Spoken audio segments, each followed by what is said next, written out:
Presented by the Common Sense Institute, welcome to Common Sense Digest, the podcast that seeks to inject a little common sense into Arizona's policy discussion. Here's your host, Earl Wright. Welcome to Common Sense Digest podcast. My name is Earl Wright, and I'm the chairman of the Common Sense Institute. Thank you for joiing us. With the decriminalization of the possession and the use of illegal drugs in some jurisdictions, the surge in migrant encounters along the U.S. Mexico border, and the recent increase in fentanyl overdoses in Arizona, we thought it would be worth exploring what impacts these events may have in law enforcement and the Arizona economy. With over 2,000 fatal opioid overdoses occurring in Arizona in 2021, it is evident there is a drug crisis in America. Joining this conversation are report author and director of policy and research at CSI, Glenn Farley, and Jobe Dickinson. Glenn Farley has worked in the office of the Arizona governor, most recently as Doug Ducey's chief economist and a policy advisor. Glenn has also led the budget team that produced the executive revenue forecasts and caseload spending numbers that have helped ensure the longest run of conservative, structurally balanced budgets in the state's history. Welcome, Glenn, and that is an incredible accomplishment in today's environment. Well, thanks again, Earl. It's a pleasure to see you again and be back with you. Jobe Dickinson is a retired law enforcement officer of the Tucson Police Department. He served as a patrol officer, undercover surveillance officer, auto theft investigator, field training officer, patrol sergeant, and special events sergeant. As an auto theft investigator, Jobe worked on several cases with Border Crimes Nexus.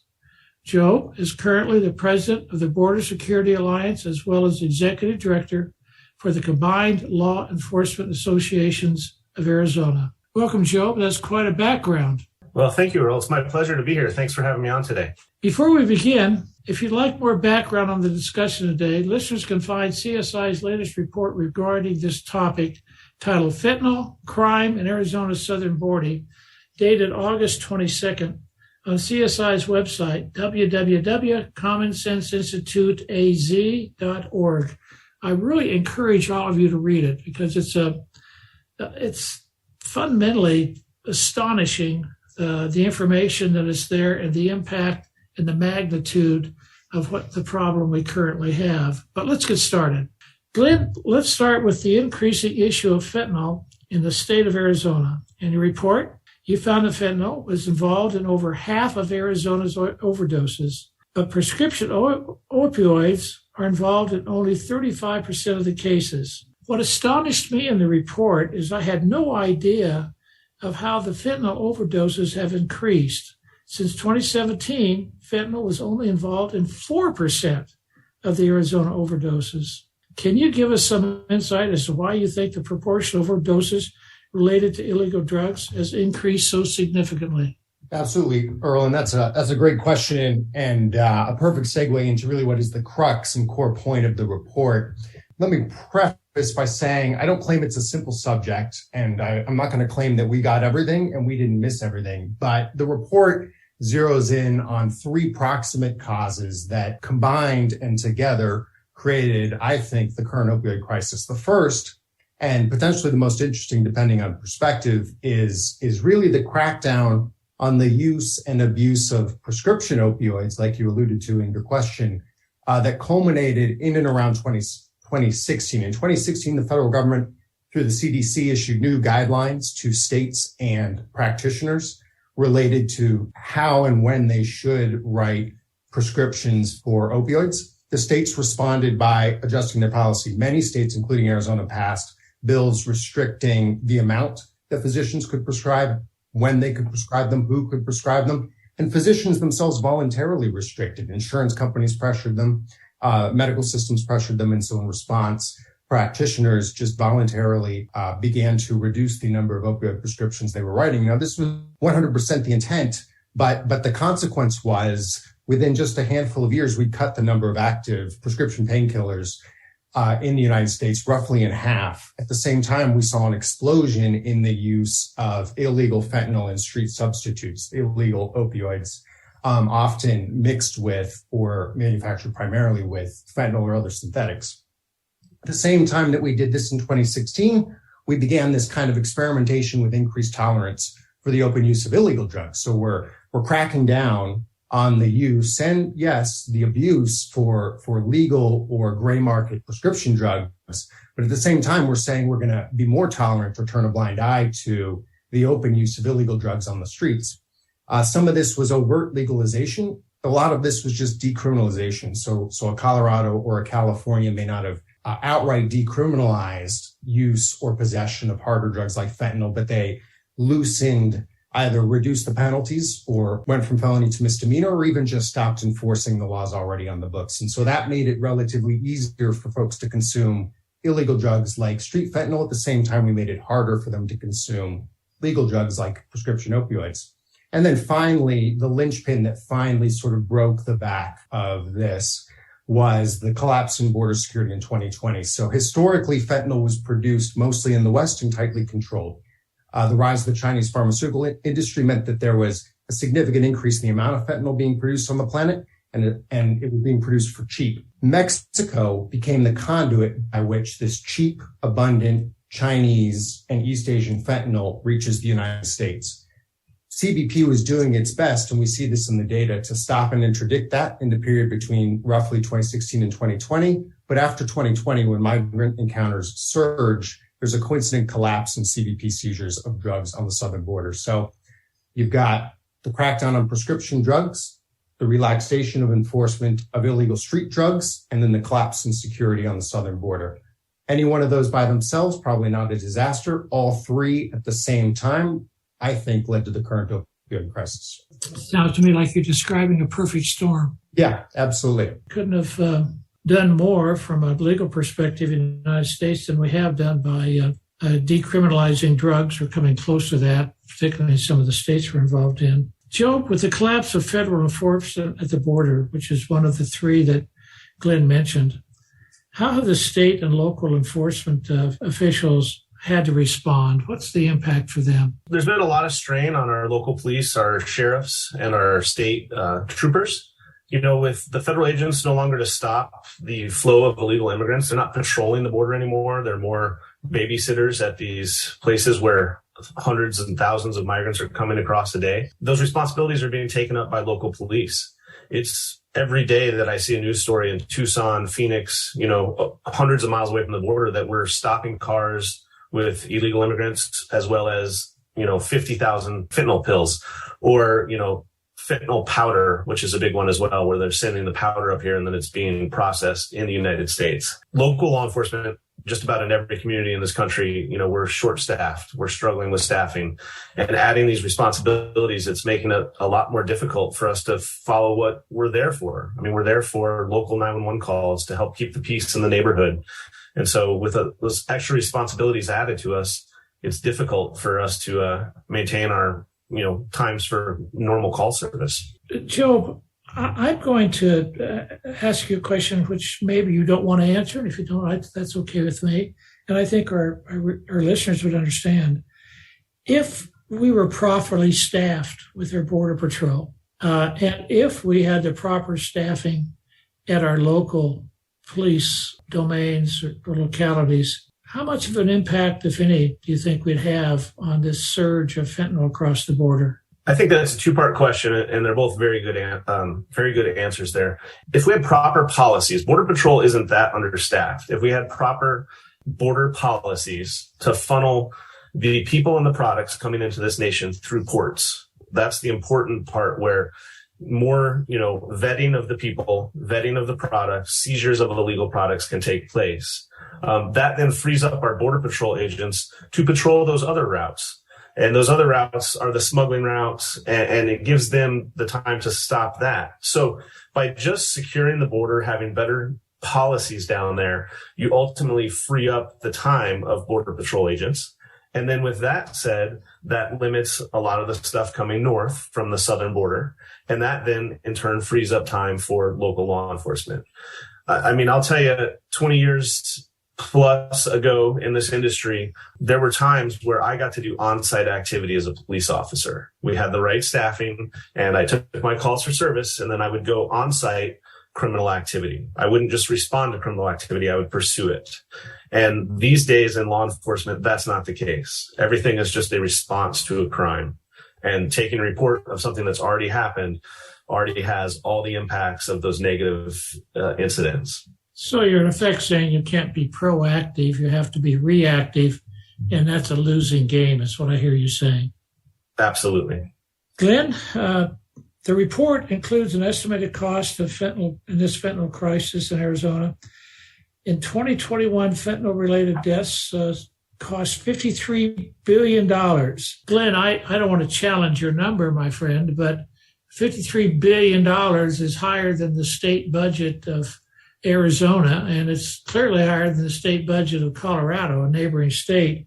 So what categories does this estimate include? Yeah, great question. And absolutely you're right. So this is really the economic costs. So think not of the annual costs to any entity or individual in any one year, but rather cumulative lifetime economic costs of, and this is one minor correction. It's both the deaths and the abuse. So a fentanyl related death, the economic cost is pretty self-explanatory in that we have the statistical value of a human life.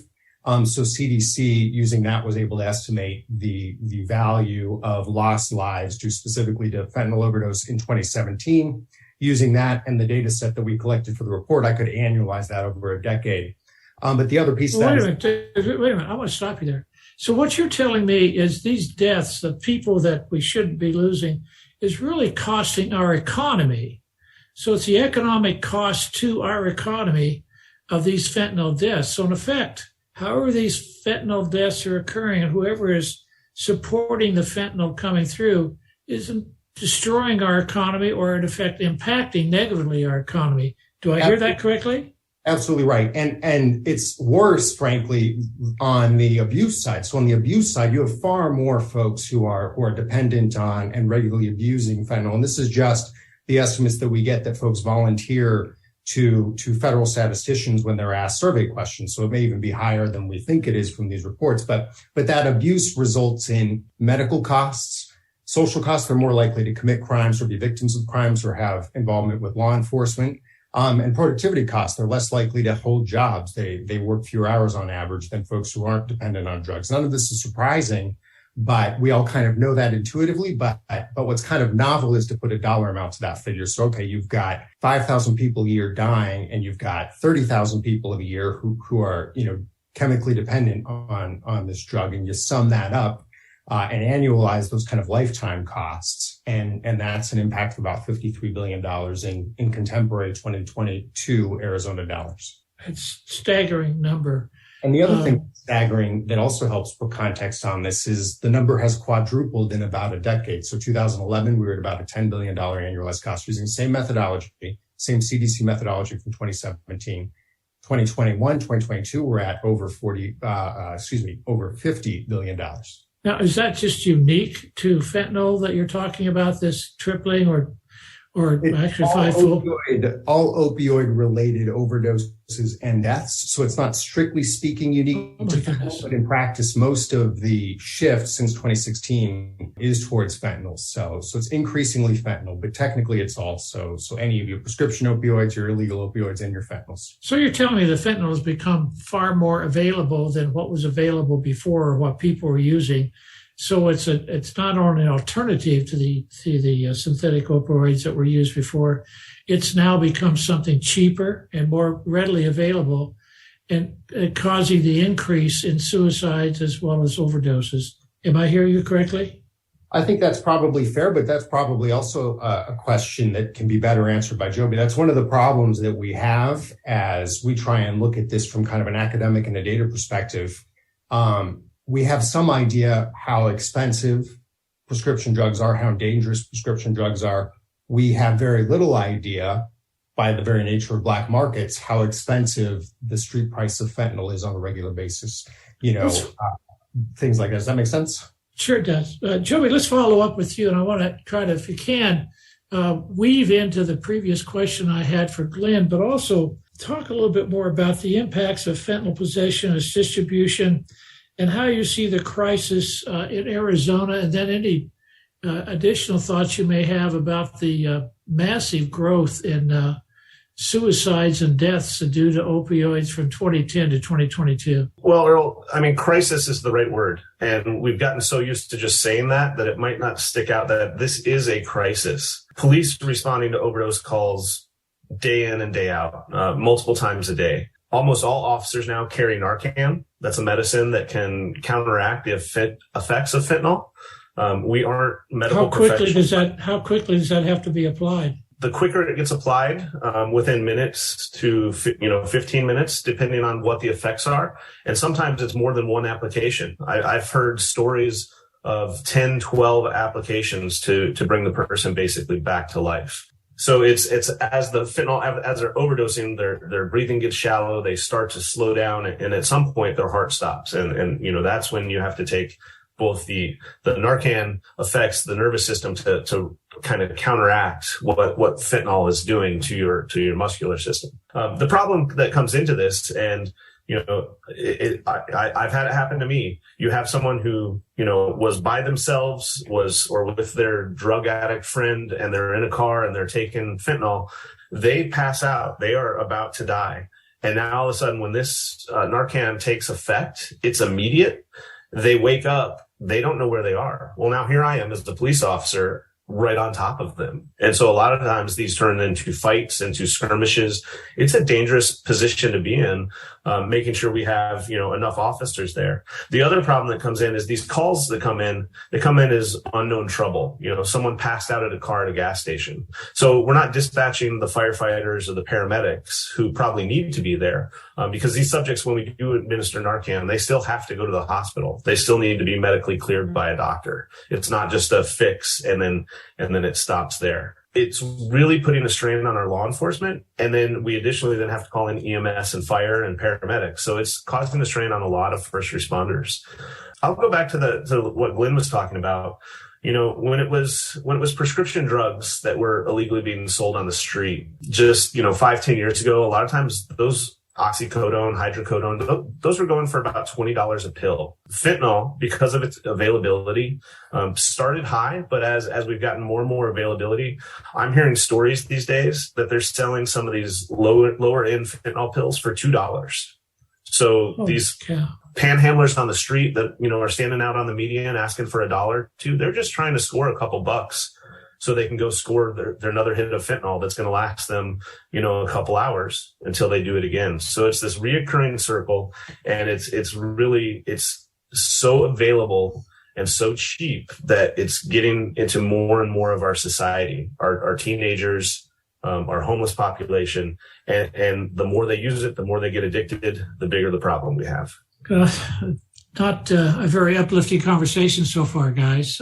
But again, this probably shouldn't be one. Glenn, what are your thoughts on how Arizona's economy is being affected by the fentanyl crisis? You've been deeply involved with the governor and done some terrific work, but how's the fentanyl crisis impacting Arizona's economy? Yeah, well, clearly, as you described in the previous question, the magnitude of the economic impacts of this crisis are massive, unprecedented, and have increased extremely rapidly over the last 10 years. All of that said, in practice, the Arizona and American economy are both very large, very diverse, and very advanced.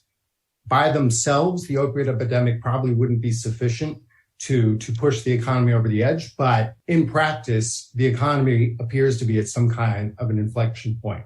The opioid epidemic, rising violent crime rates in Arizona and nationally, rising inflation, collapsing consumer confidence, an open southern border, rising home prices, rising interest rates, all of these things combined appear to be pushing the economy over that edge. So I think in practice, Arizona and the United States, if they're not already in recession, will be in recession in the next 6 to 12 months or so. And I think that recession has the potential to be relatively severe. One of the things policymakers can do to get us out of it and start doing that damage, one of many things, is to address border security and the opioid crisis in part.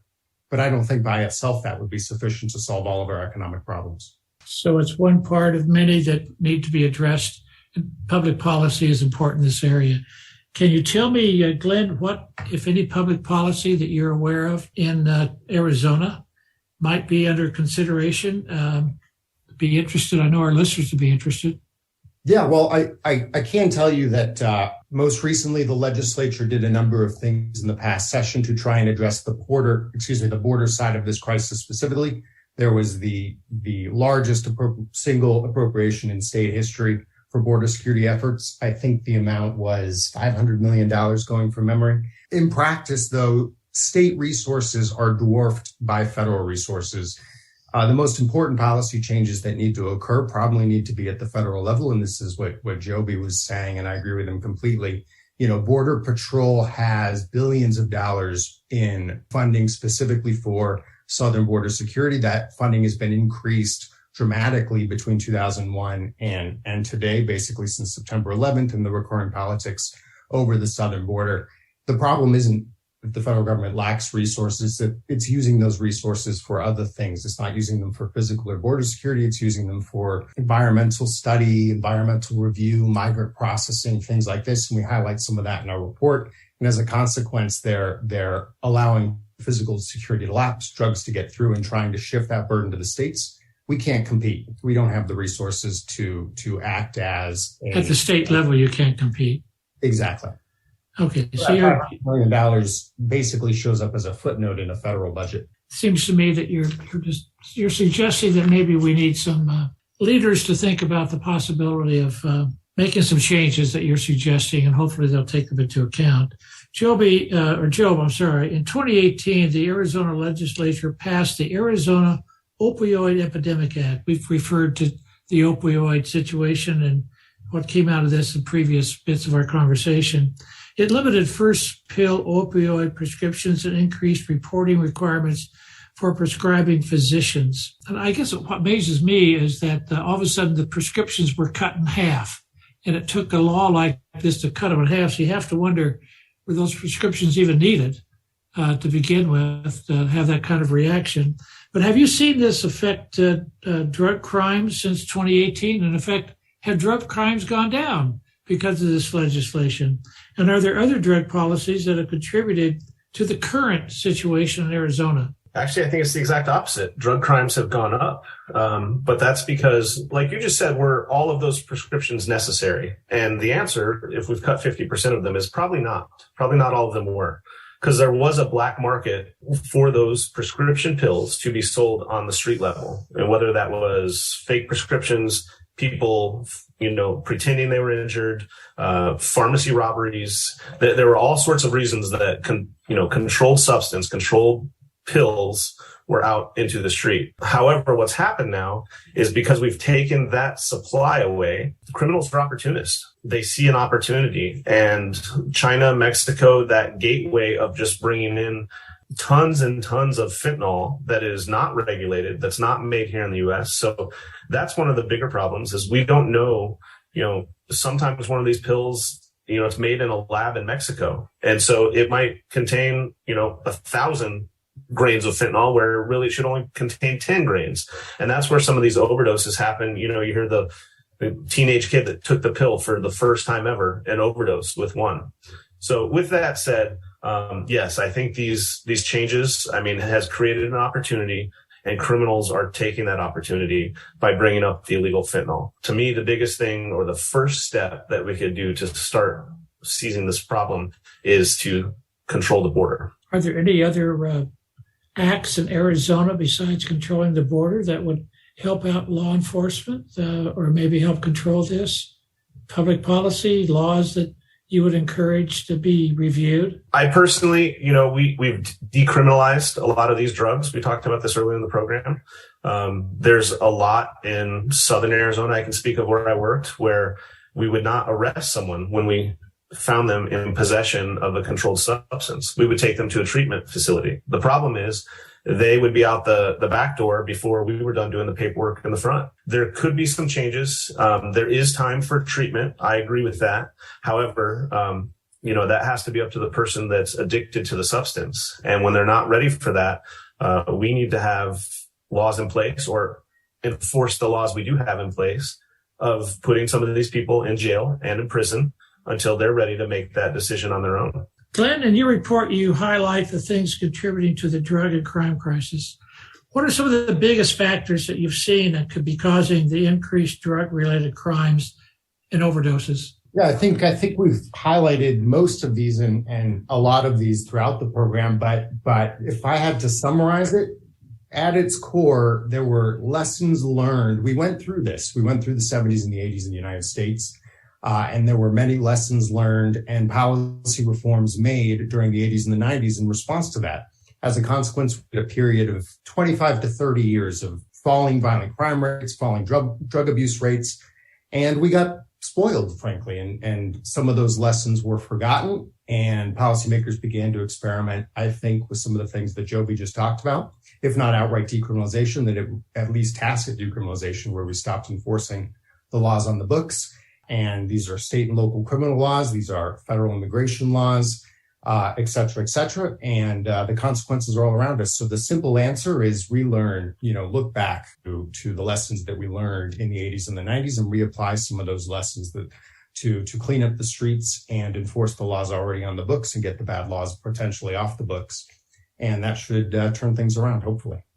Well, in my conversations with people at that particular time, what I heard them saying, if you had somebody that was a significant contributor to the drug problem, if there's a drug dealer, but they were handled differently than a person who was a user, and they were given a chance to kind of clean up their act.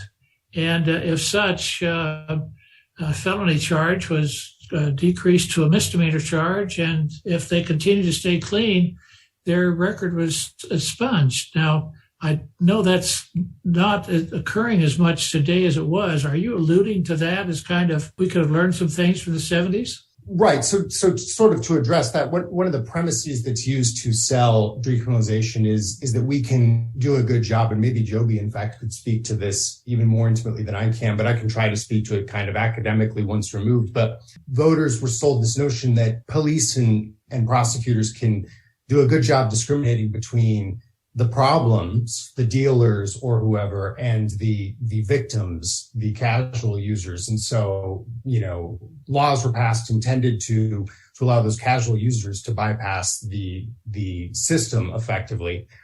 In practice, though, I'm not sure they could discriminate as well as we think. I think because of the plea bargaining and all of that, in practice, you had someone that authorities suspected was a dealer, but the easier crime to prove is the simple possession crime. And so you get them to plead out to the simple possession so you can get them on something. And then they look on paper like they're a victim of the system. They're just users, not dealers, when at the beginning of their encounter with law enforcement, they were suspected of being a user. So that's a very long-winded, convoluted way of saying, I think those were the kinds of feel-good policy changes that actually resulted in the current problem. And those are some of the things we need to take a hard look at, but that's going to be hard to do. Jobe, I want to push you on the idea of border security and the leniency of having a larger leniency at the border, and how that's contributing to drug crimes. What is your sense of kind of the current situation with regards to I would say the flood of immigrants and flood of drugs coming across the border, more the leniency? How in the world do the border agents handle that?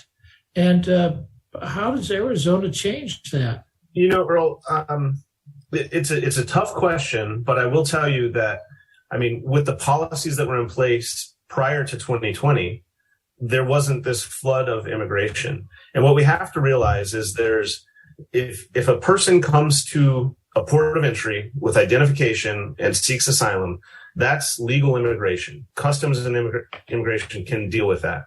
But when they come through an area that's not a port, that's illegal immigration. And that's something that's straining our resources. And again, if we weren't having our Border Patrol agents deal with thousands of people a day, they would be out patrolling the smuggling routes. The smuggling routes is where the illegal drugs is coming in masses. And those, like I said, 2 pounds of powder, think how small that is. That can get up to Colorado very easily in the backseat of a car, and then can be processed into thousands and thousands of pills. So we need, again, to have our policies looked at the border so our Border Patrol agents can better patrol those smuggling routes and funnel our immigration issues through the ports and maybe have some policy on what we need to do to have a better immigration system or an easier immigration system. And that's above my pay grade. But that's really what I think one of the solutions would fix this problem. You're saying, in essence, just enforce what we say, that how the process is supposed to work. You're saying enforce it. Yes. Okay. Well, you mentioned Colorado, and obviously I'm in Colorado, and I'm quite interested. How is Arizona maybe a port of drugs coming into Colorado? How is that working? How do you see that from where you are? It's how this fentanyl crisis has matured. I lived through this early in my career with the methamphetamine crisis with marijuana. I remember in Tucson, Arizona, where I worked back in 2000, a bale of marijuana cost $200, and an ounce in New York City costs $200. So as the further you go into the country, the more it takes. And so Tucson was the first stop. We have interstates that come up. We have I-19 from the border. We have I-10 that goes east and west. You go north into Phoenix. You have I-8 out to California. You have I-40 further that goes into Colorado. And so these avenues of distribution is how these organizations work. And they it's almost like at-home delivery that we all experience with our Amazons and other businesses. These cartels work the same way, and they drop their product as they go. So Colorado does get drugs from the southern border, and that comes through Arizona up there. That can affect your residents extremely. Marijuana being legal in Colorado is one thing, or in certain parts, but the illegal marijuana that comes up that supplements that still hurts your economy. So in essence, Arizona is kind of the front door to the western part of the United States. That's how I see it in my 20 years of experience. Okay. And there's been ebbs and flows. There's been times where policies and more drugs are coming through. There's been times where we've been able to focus more on local issues. Glenn, your report points to many costs incurred due to this crisis. Do you have any policy suggestions that you think would potentially reduce the crime rates and the economic impacts of the drug crisis? You mentioned some of the things you're doing in the 70s. Do you want to add to that? Yeah, I think we've talked about the big one quite a bit, but the southern border is the vehicle by which the drugs are getting into the United States. I think that's clear in the data. And something has changed since 2020 with respect to flows across that border. I don't think that's a coincidence. So step one, revisit the policy changes since 2020 and fix the border. The other thing we've talked about that's worth repeating, states need to reconsider their own policy changes that they have made in the mid-2000s to today that have begun to be more lax with their treatment of drug abusers, drug dealers, and petty criminals in general. And then third and finally, and I think we're already seeing some states experiment in this space as well, including Arizona in the past legislative session. But states should reconsider that there is a legitimate need for chronically ill patients to have access to relatively safe prescription medications so they aren't driven into this kind of underground street black market. And we can undo some of that demand for fentanyl potentially by revisiting the crackdown since 2016 to find a middle ground that ensures the unneeded prescriptions aren't being filled, but at the same time that those with a legitimate need are actually able to get access to safe prescription medication. Okay. Safer, I should say. Yeah. Jobe, you alluded to, and Glenn, you just did, completing the physical barriers. We didn't allude to it. You actually just talked about enforcing the laws we have on the books with regards to immigration. What do you think about the physical barriers and completing the physical barriers, and how might that impact drug enforcement? I think you alluded to that before, but I think it's worth repeating. Yes, I've talked to Border Patrol agents, and barriers work. They impede. They're not perfect. They don't keep everything out, but they make it more difficult for these smugglers. And it's not just, there's a wall. When they need a wall there, you put a wall there. But there's also technology. There's drones, there's sensors, there's cameras. So there's infrastructure that could be put down at the border that the technology greatly, increases the force that Border Patrol has to work specifically. It's always going to be a cat and mouse game. It has been. But I believe the United States has the technology and has the resources to secure our border and, fight these cartels and take the control back. Well, Glenn, Jobe, thank you both for your time and incredible insights on this topic. I hope that policymakers, business leaders, and the community will take the time to really consider the value of CSI's research on Arizona's fentanyl crisis and read our research report on commonsenseinstituteaz.org. Gentlemen, thank you. And to our listeners, thank you for listening. Thank you for listening to the Common Sense Digest. For more on today's topic, as well as our research on the most pressing public policy issues facing Arizona, please visit commonsenseinstituteaz.org. The preceding episode, along with all others, is available on podcatchers everywhere or on our website under the podcast tab. Our technical producer is John Ekstrom and Deft Communications. This has been a production of the Common Sense Institute.